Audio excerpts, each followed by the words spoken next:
Bueno, vamos a estar hablando de la palabra de Dios una vez más, centrándonos en ella en estos tiempos y creyendo que ella es la que nos ministra, nos enseña, nos dirige en todos los tiempos de nuestra vida.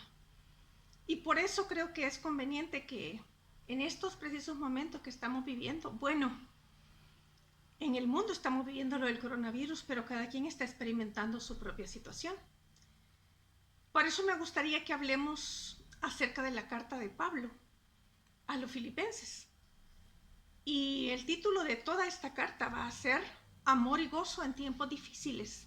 Puede que lo hayas escuchado con otro título, puede que sea un contexto teológico mucho más grande y amplio de lo que yo voy a exponer. No es mi idea ni pretendo hacerlo desde un punto de vista teológico, sino casi desde un punto de vista muy quizás devocional, pero de introducirnos en la palabra y mirar cómo Dios nos habla.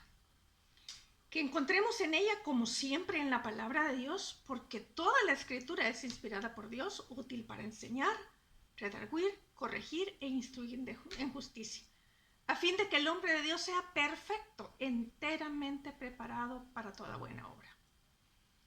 Cuando leo esta carta, la he leído por muchos años, pero al leerla ahora me produce otro sentido.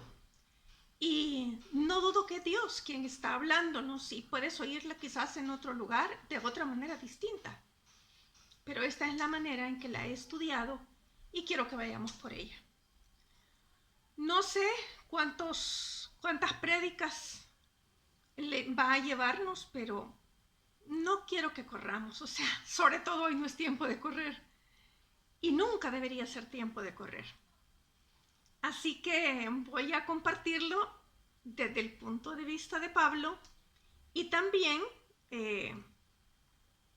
quizás en alguna medida por lo que muchos estamos atravesando.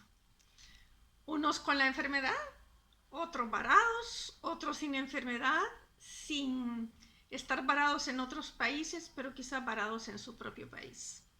Pensando en el futuro, en las dificultades o pasando sus propias dificultades en este momento dentro de casa o con sus negocios o con otro tipo de enfermedades como el cáncer, como tantas enfermedades que pueden afectar a una persona o conflictos tan dolorosos que están experimentando que bueno, creo que va a ser una carta buena para todos nosotros.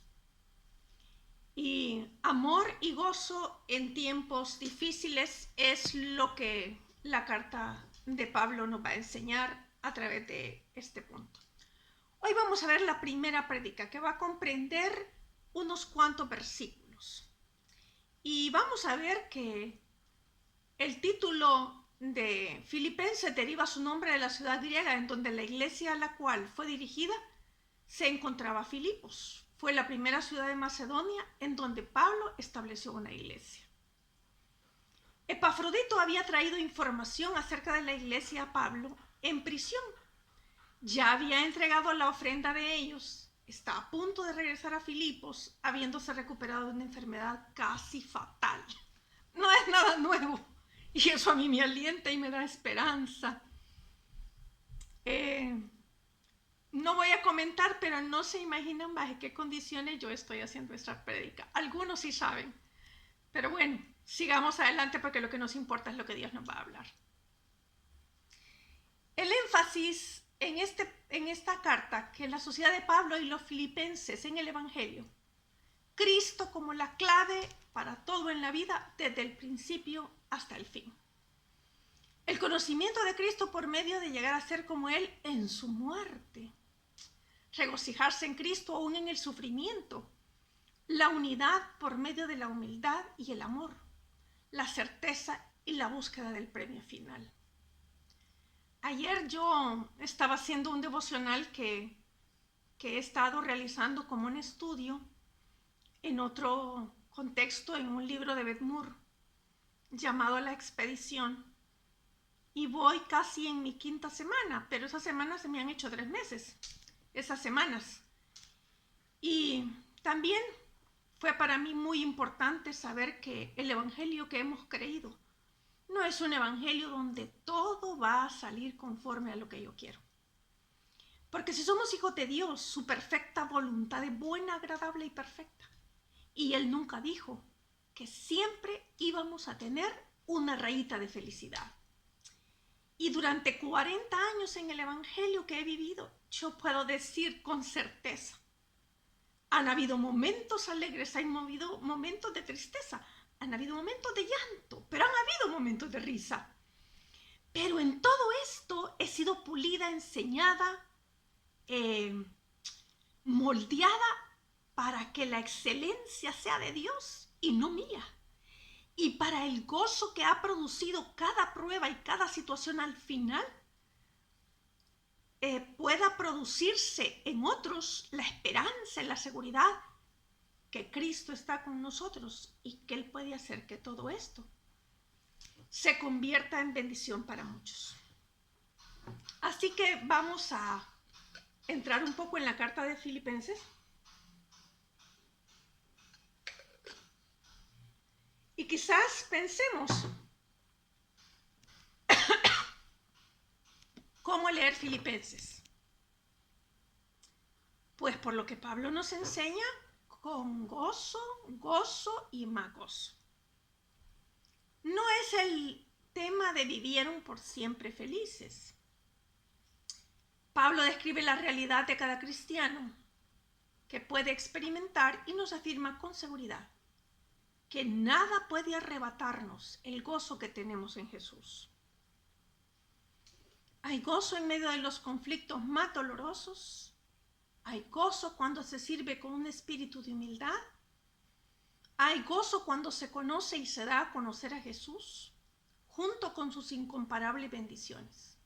Y hay gozo cuando caminamos en contentamiento y gratitud. Así es que no voy a decir más. Esta carta fue escrita desde la cárcel. Pablo no estaba en una pandemia. Pablo estaba en una situación muy difícil, que era precisamente la cárcel, donde Pablo estaba arrestado. No estaba viviendo una cuarentena debido a su salud, sino se le había encerrado por predicar el evangelio. Filipenses 1, del 1 al 11 va a ser nuestro texto. Y no lo vamos a leer todo, sino que vamos a ir por partes, porque creo que vamos a poder leerlo mejor. Yo creo que ustedes también pueden leerlo después, todo completo, unas 3 veces si quieren, y dejen que Dios les ministre. Pero ¿por qué no oramos y pedimos a Dios y al Espíritu Santo, quien nos enseña todas las cosas, que en este momento nos hable? Ok, inclina tu rostro para que no nos distraigamos y pidámosle al Señor. Padre, gracias por este tiempo juntos a través de tu palabra y por medio de esta vía. Queremos pedirte de manera muy especial que nos hables, que nos dirijas a través de tu palabra, que en ella encontremos la dirección que necesitamos de ti, que tú nos hables de acuerdo a tu voluntad y que nos enseñes lo que tengas que enseñarnos. Gracias por todas las circunstancias que estamos atravesando y que estoy atravesando, porque están bajo tu control. Bendeciré a Jehová en todo tiempo, decía el salmista, su alabanza estará de continuo en mi boca. Hoy permíteme alabarte y que mis hermanos conmigo te alaben, a pesar de que algunos quizás con lágrimas estén escuchando y viendo este video. Gracias, papá, porque estamos vivos y porque tú tienes el control de todo lo que pasa. En el nombre de Jesús. Amén. Filipenses 1, vamos a ver el 1 y el 2.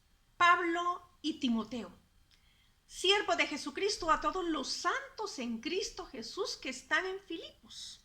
Recordemos que somos santos porque hemos sido santificados por la sangre del Cordero, no porque seamos mejores que otros. Con los obispos y diáconos, versículo 2, gracia y paz a vosotros de Dios nuestro Padre y del Señor Jesucristo. Primer punto que vamos a ver, y esto es lo que yo quisiera que viéramos, gracia y paz. Pablo se dirige en la carta a sus hermanos que se encuentran en Filipos. Varias cosas que pensar mientras leemos ese versículo 1 y 2. Pablo tiene un ánimo para escribir. Cuando uno está desanimado, es difícil hacer una carta y acordarse de todos sus hermanos. ¿Cómo se puede tener ese ánimo? Bueno, recordemos a Pablo que en su conversión en casa de Ananías el Señor le había mostrado que sufriría a causa del Evangelio. No le dijo, Pablo, cuando tú prediques mira, de ahora en adelante vas a tener un carro nuevo, no te van a llegar enfermedades, nada malo te va a pasar porque eres mi siervo amado. No, no le dijo eso. Le dijo precisamente que sufriría a causa del Evangelio. Puede usted buscarlo en la conversión de Pablo, por favor, y puede darse cuenta que eso es cierto. Poco diferente el Evangelio que algunos promueven ahora. Si usted es siervo del Señor, no debe sufrir. O el otro extremo. Si usted es siervo del Señor, siempre debe estar sufriendo por el Evangelio. Lamentablemente, este no es el Evangelio que tenemos en la Biblia. En nuestra vida hay momentos para todo. Y esto lo dice el libro de Eclesiastés. Y en Eclesiastés capítulo 2, dice, en Eclesiastés dice, que hay tiempo de nacer y tiempo de morir. Tiempo de plantar y tiempo de arrancar lo plantado. Versículo 4. Tiempo de llorar y tiempo de reír. Tiempo de endechar y tiempo de bailar. Versículo 8. Tiempo de amar y tiempo de aborrecer. Tiempo de guerra y tiempo de paz. El punto B de nuestro primer punto, gracia y paz, es lo que le dice Pablo. Fíjese bien, es interesante cómo Pablo, estamos viendo el punto de gracia y paz, y hablábamos de que tenía ánimo para escribir.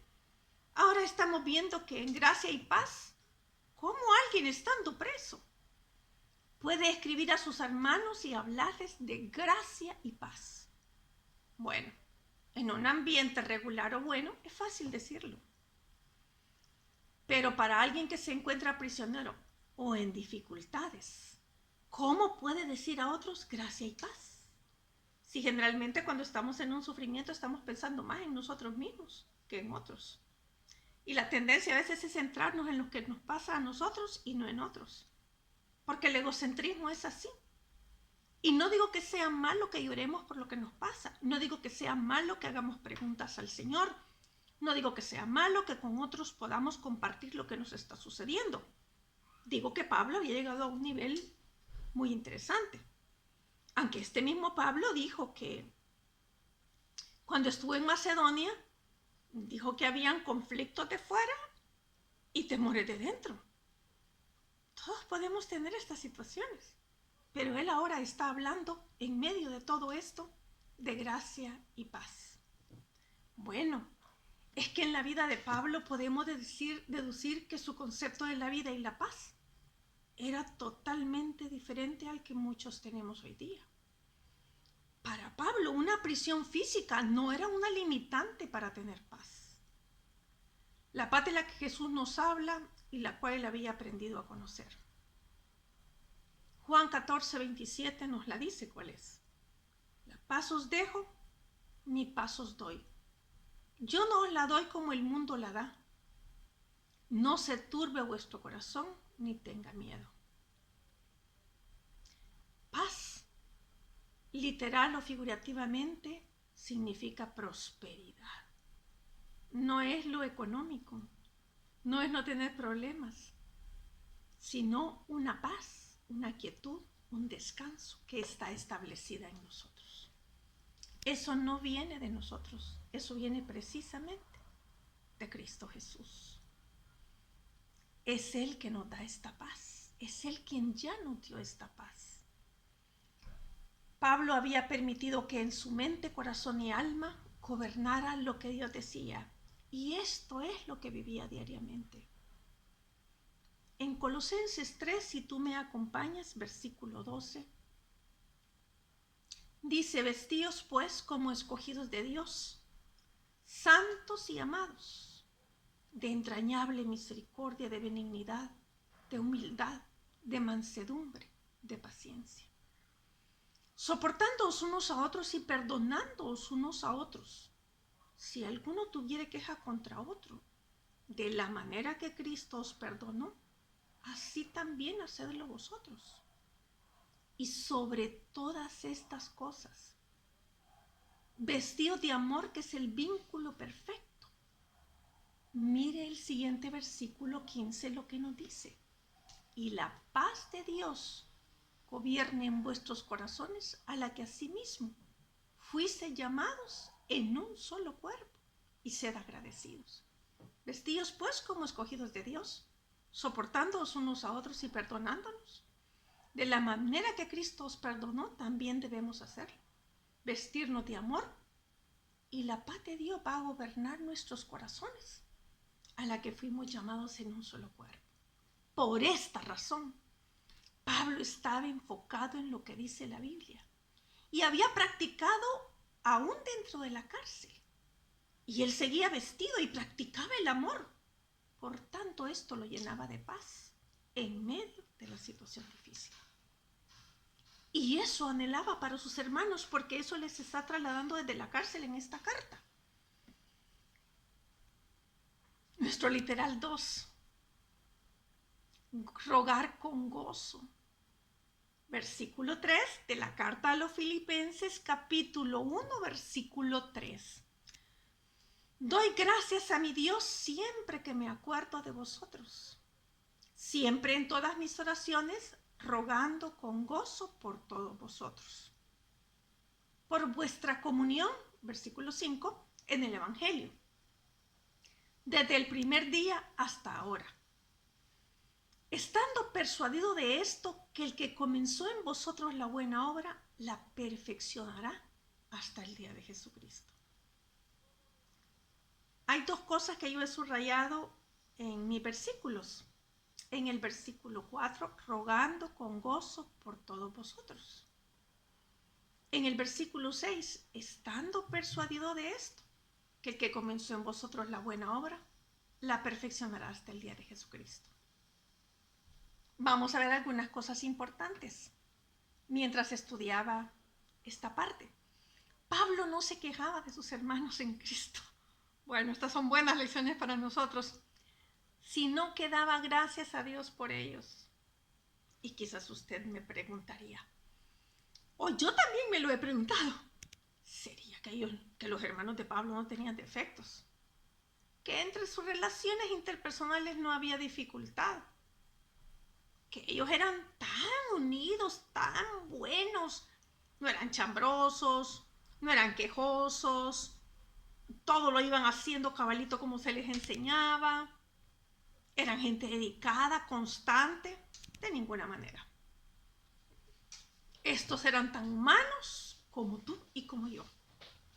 Pero Pablo estaba agradecido por ellos y rogaba con gozo, no con enojo, porque había entendido y descansaba en que Dios y no él es quien da el crecimiento y la madurez.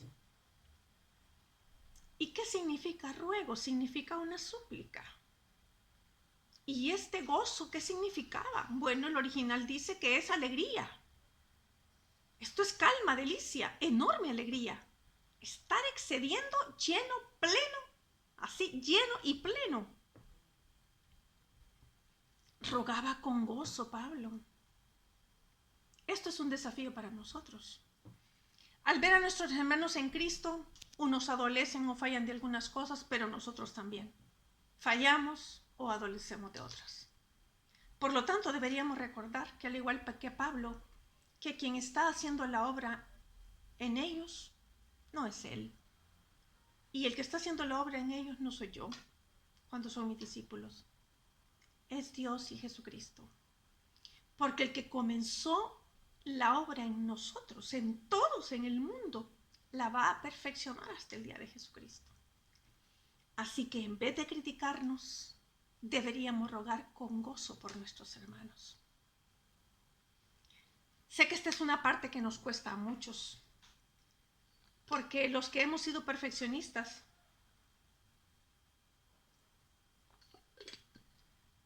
y orgullosos o egocéntricos, quisiéramos que la gente caminara a nuestro ritmo, a nuestro nivel y bajo nuestros ojos. Cuán equivocada estuve en mis primeros años en el Evangelio y en mis primeros años de ministerio y también como madre. Creo que estuve muy equivocada. Hoy día a veces se me disparan algunos vestigios de eso y cómo cuesta volverlos a enfocar en el Señor. Recordar que el que comenzó en nosotros la buena obra, la perfeccionará hasta el día de Jesucristo. Y esto se trata de mis hijas, si tienes esposo, del esposo, de la esposa, de los amigos, de los hermanos en Cristo, de los pastores. Dios va a perfeccionarlos. Hermana, entonces me tapo los ojos y no los veo. No, vemos los defectos, pero no olvidemos que nosotros también los tenemos. Y entonces, ¿cómo deberíamos de rogar por ellos? Con gozo, dice Pablo. Entonces me viene a la mente, entonces si me acuerdo de tal persona, con gozo. Si me acuerdo de tal otra que no me habla, con gozo. Si tal persona me vio mal, con gozo. Son mis hermanos en Cristo, con gozo, con gozo, con gozo. Nuestro tercer punto. Os amo con amor entrañable. Vamos al capítulo 1 de Filipenses, versículo 7. Como me es justo sentir esto de todos vosotros, por cuanto os tengo en el corazón y en mis prisiones. Saben, está siendo un desafío para mí muy grande. Y en la defensa y confirmación del Evangelio, todos vosotros sois participantes conmigo de la gracia. Todos somos participantes. Porque Dios me es testigo que como os amo a todos vosotros con el entrañable amor de Jesucristo. Aunque he leído esta carta muchas veces durante muchos años, es como que hoy Dios me habla diciéndome, así debes amar a tus hermanos.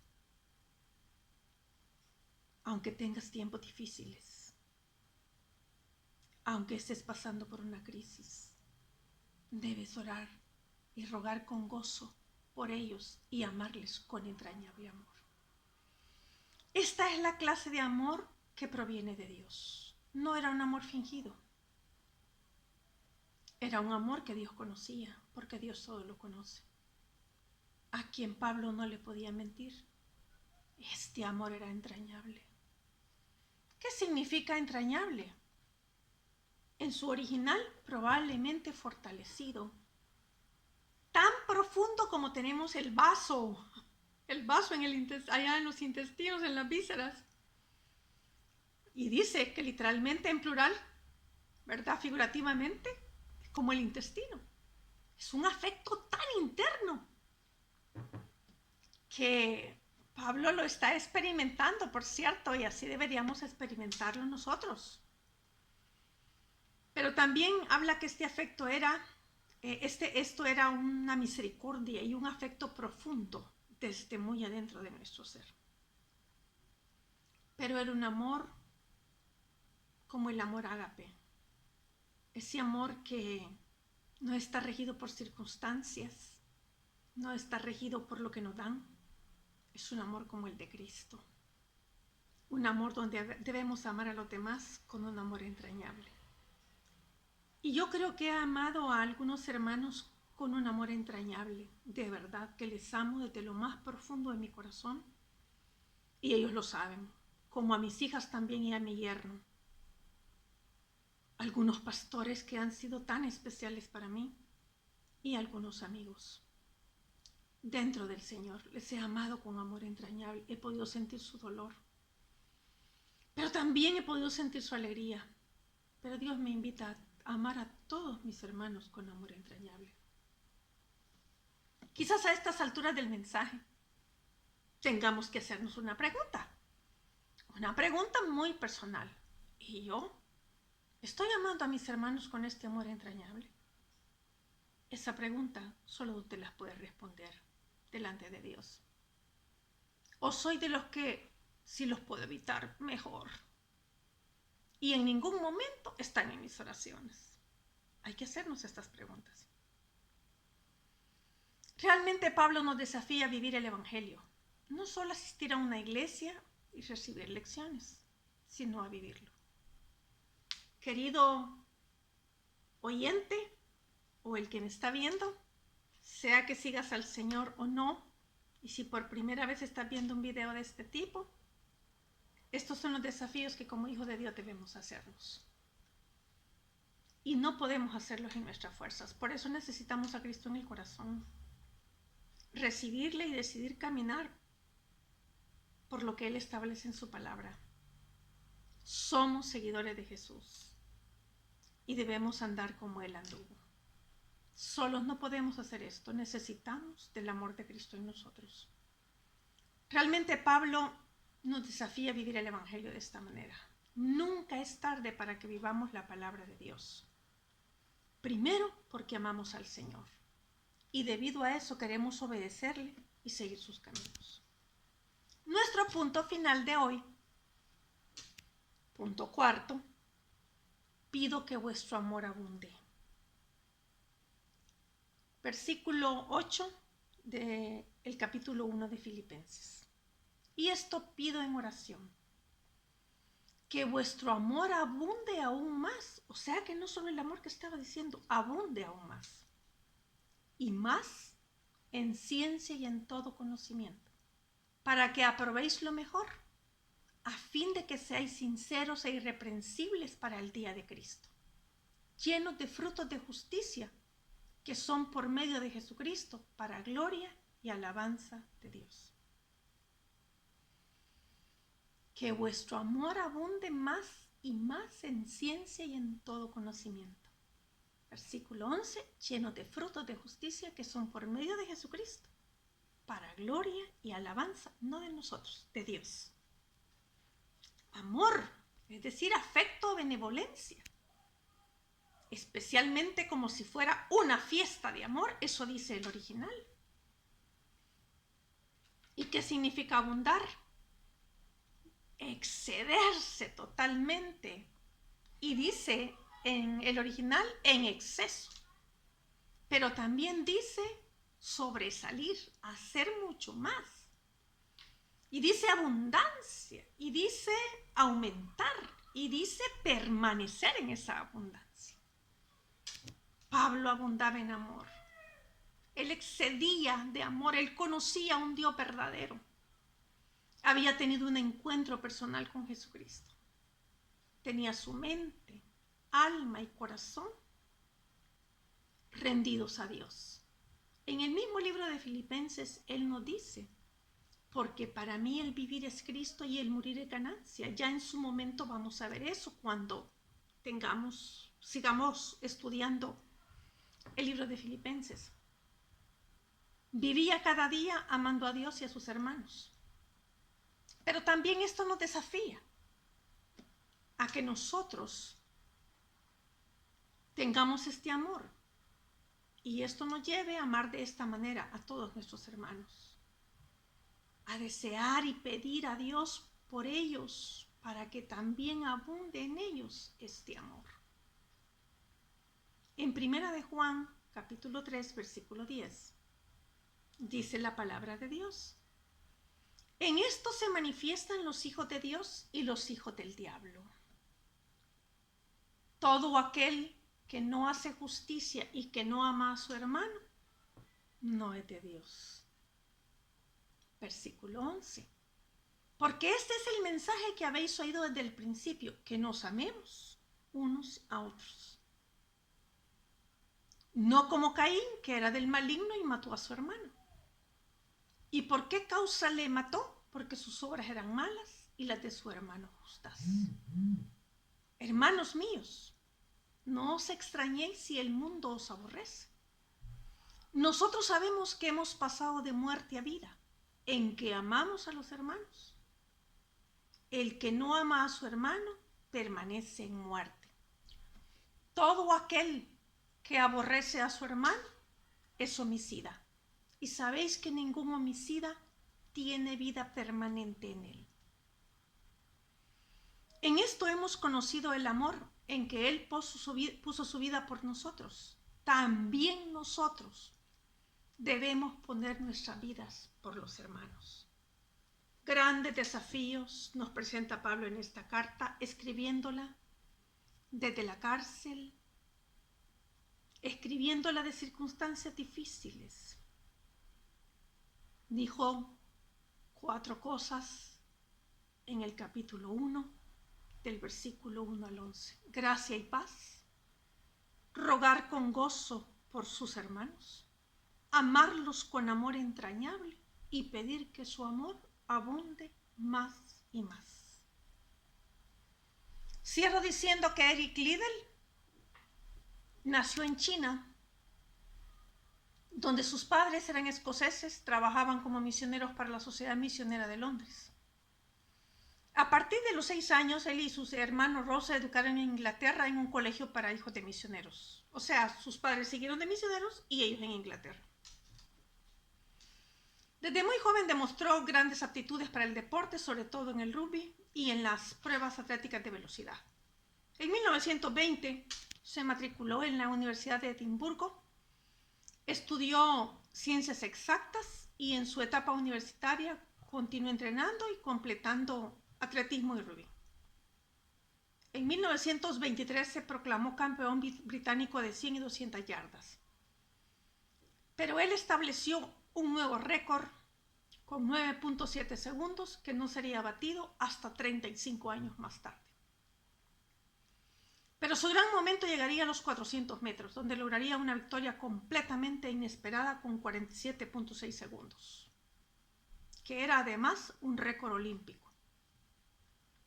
Después de los Juegos, en ese mismo año obtuvo su licenciatura en la universidad, continuó completando durante un tiempo algunas cosas y aunque en 1925 decidió marcharse a China como misionero y como habían hecho sus padres, Liddell sirvió como misionero el resto de su vida, primero en Tianjin y luego en Sichuan. Durante este tiempo también compitió en algunos lugares en 1928.